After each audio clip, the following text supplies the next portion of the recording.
लोकसभा चुनाव के नतीजे आने के बाद सत्ता पक्ष विरोधी पक्ष की ओर से बयानबाजी शुरू हो चुकी है। आज सुबह उबाटा के नेता संजय राउत ने शिंदे सेना पर निशाना साधा। कौन असली और कौन नकली, इसका जवाब जनता ने दे दिया। शिंदे गुट की हवा निकल चुकी है, ऐसा संजय राउत ने कहा था, जिसके बाद शिवसेना प्रवक्ता संजय शिरसाट ने भी उद्धव ठाकरे पर निशाना साधा। हमारी सीटें बड़े अंतर से चुनी गई। हमने संभाजीनगर में वही झंडा फहराया जो शिवसेना प्रमुख चाहते थे। संजय राउत राष्ट्रीय नेता है, वह किस निर्वाचन क्षेत्र से निर्वाचित हुए थे। अब उबाटा छोटा भाई तो कांग्रेस बड़े भाई की भूमिका में है, ऐसा कहते हुए शिरसाट ने निशाना साधा। बेस आहे तो घेऊन आम्ही वाटचाल करतोय आणि त्या वाटचालीला त्यांनी जनतेने दिलेली ती साथ आहे। मुंबईमध्ये जर तुम्ही पाहाल तर मुंबईमध्ये अनेक छोट्या फरकानं वर्षा गायकवाड किती मतांनी निवडून आले किंवा विनायक राऊत किती मतांनी निवडून आले, हे जर असं पाहिलं ह्या अत्यंत तुटपुंज्या फरकाने काही सीटा निवडून आलेल्या।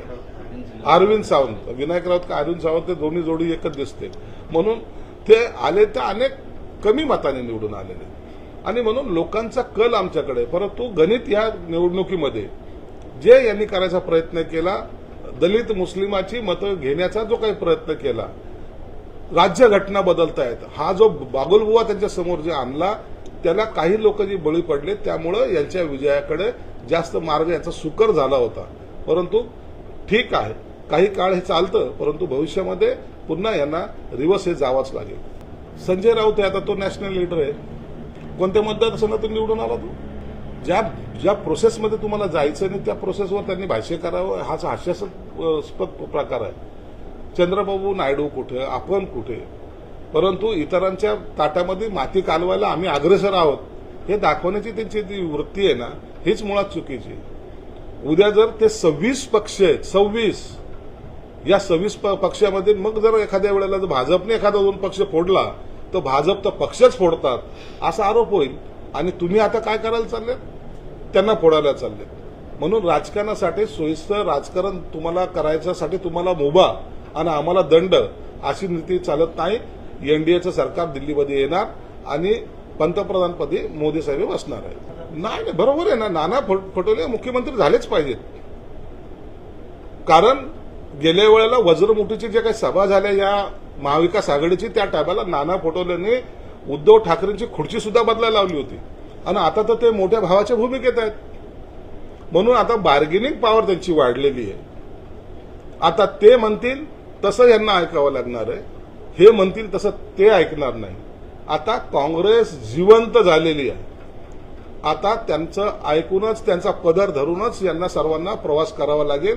म्हणून नाना पटोलेने मुख्यमंत्री काय, उद्या आणखीन काही जरी मागणी केली तर तो हट्ट पुरवणं हे आघाडीचा धर्म असणार आहे।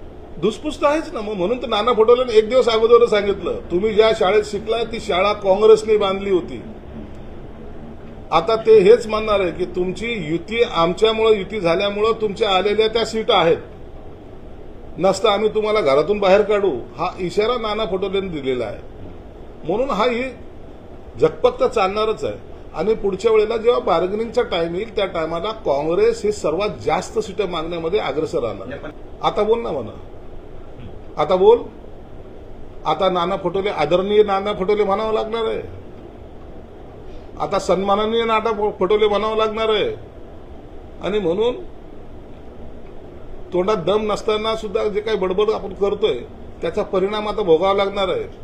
काँग्रेस राष्ट्रवादीवर जाऊ नका, शिवसेना प्रमुखाचं वाक्य होतं, आता त्यांच्या दाराजात जाऊन झाडू मारायचा वेळ आता आपल्यावर येणार आहे। नागपुर समय, गली से दिल्ली तक।